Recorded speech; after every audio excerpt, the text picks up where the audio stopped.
Ma vist ei tea ühtegi inimest, kes ei oleks ühel või teisel hetkel oma elus mõelnud, et võtaks koera. Küll aga tean ma paljusid inimesi, kes on teinud vale valiku ja toonud koju koera, kellega kooselu mitte üldsegi ei sobi. Seetõttu hakkame rääkima lemmiklooma valikust, arvestades inimese elustiili. Tere, Klaire, mida tähendab elustiilipõhine lemmiklooma valik? No, kui teil üldse tekkis selline mõte, et omale uus lemmikloom valida, siis kõigepealt peaksitegi alustama oma igapäevase elustiili ülevaatamisest. Et kas üldse lemmikloom mahub teie igapäeva rutiinidesse? No või sülle. Või sülle, näiteks. Ja kui teile ikkagi tundub, et tõesti, minul jääb vaba aega piisavalt selle lemmiklooma jaoks, et siis sealt edasi juba võib-olla mõelda selle peale, milline see lemmikloom on. Kas see on koer, kas see on kass, aga äkki teil on aega ainult akvaariumikalade jaoks? No räägime täna rohkem koertest. Kõige piiratum ressurss, mis meil ilmselt on meie aeg. Kui sa reisid palju, kui sul on väiksed lapsed, siis sa tõesti võib-olla peaksid mõtlema, kas see koer mahub su ellu. Kui ei mahu, siis lükkad natuke seda mõtet edasi. Mina olen 25 aastat tagasi umbes teinud valiku iirisetterite kasuks ja pole siiamaani veel kahetsenud. Võib-olla vanemas eas, kui ma enam ei jaksa nii palju looduses liikuda ringi, pean võib-olla mõne teise tõu omale valima. Kui ma oma esimese setteri sain, ma arvan, et ma olin maailma kõige õnnelikum inimene.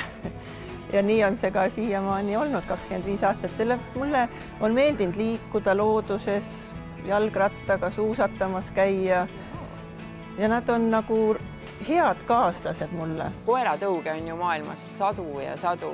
Kuidas ma nüüd oskan oma elustiili ja selle õige koera vahel võrdusmärgi tõmmata? Kõigepealt peakski vaatama, kui palju sul jääb päevas vaba aega koera jaoks. Kui sa tõesti leiad, et see vaba aeg sul seal päevas on, et siis sealt nagu edasi vaatama. Kui sinu elustiil on selline, et sulle meeldib rattaga sõita, joosta, suusatada talvel, siis sa võid vaadata koerte tõugude poole, mis vajavad rohkem liikumist, nagu jahikoeratõud, hurdalised, sellised suuremad liikumist nõudvad tõud. Aga kui sul ikkagi elad kesklinnas, korteris ja käid jalutamas ainult koeraga, kindlasti tuleb käia ka aias elavate koertega, mitte ainult korterikoertega peab käima jalutamas.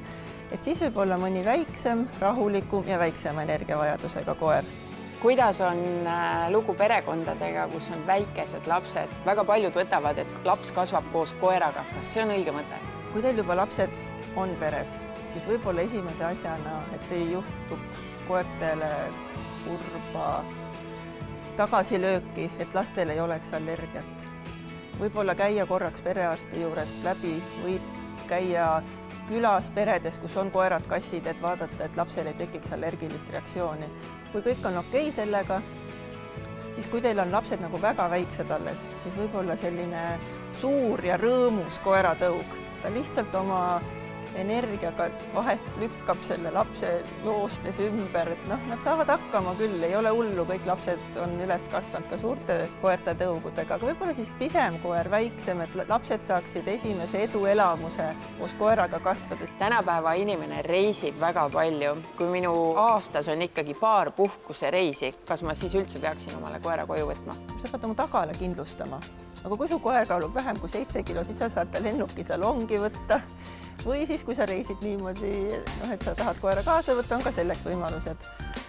Või sul on pere, kes sind hoiab su koera sellel ajal, või on ka koerahotellid, kuhu sa saad tuua oma koera hoiule. Paar reisi aastas ei ole kindlasti takistus.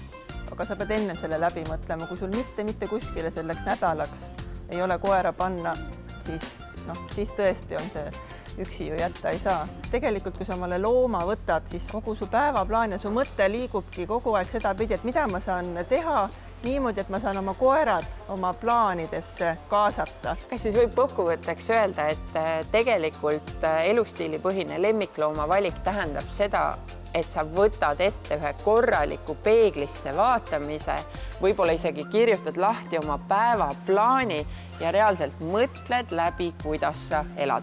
Ideaalselt see peaks niimoodi olema.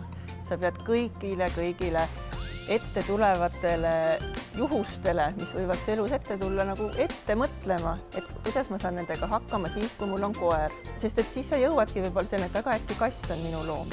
või hoopis Aafrika hiidtigu. Või hoopis Aafrika hiidtigu, akvaariumis kalad. Sest et kassid tegelikult, nendele piisab sellest, kui sa õhtuti diivani ees neid silitad. Nii et hea loomasõber, kui hakkad lemmikut võtma, kõigepealt võta rahulikult aega, kaardista oma päevaplaani ja vaata peeglisse. Alles siis too endale õige loom koju.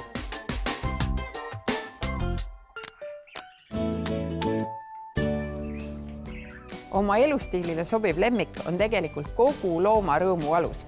Nüüd ongi hea aeg teile tutvustada ühte põnevat koeratõugu. Iiri setter. See imekena mahagoni värvi kuts on koerte iluideaal selle sõna kõige positiivsemas mõttes. Südames on ta tõeline kütt, kes suudab entusiastlikult ja väsimatult jälitada oma saaki nii kaua, kui vaid vaja on. Üldiselt on Iiri setter oma ellusuhtumiselt rõõmus, vitaalne ja positiivne. Ta on sõbralik ja hooliv ning soovib sulle alati meeldida. Lastega saab ta suurepäraselt läbi. Ainult nende kõige väiksemate jaoks võib ta vahel veidi liialt tormakas olla. Kui sa tahad, et ta oleks kodus rahulik ja viisakas, peab ta saama igapäevaselt piisavalt joosta ning mängida. Talle on vaja vähemalt tunni pikkust treeningut, nii vaimset kui füüsilist. See on koer, kellele ideaalkodu oleks majake koos piisavalt suure aiaga, kus vabalt ringi luusida. Ta saab hakkama ka korteris, ent vaid juhul, kui ta õues oma trenni saab ära teha. Aga ega ta kitsaid olusid üleliia ei armasta.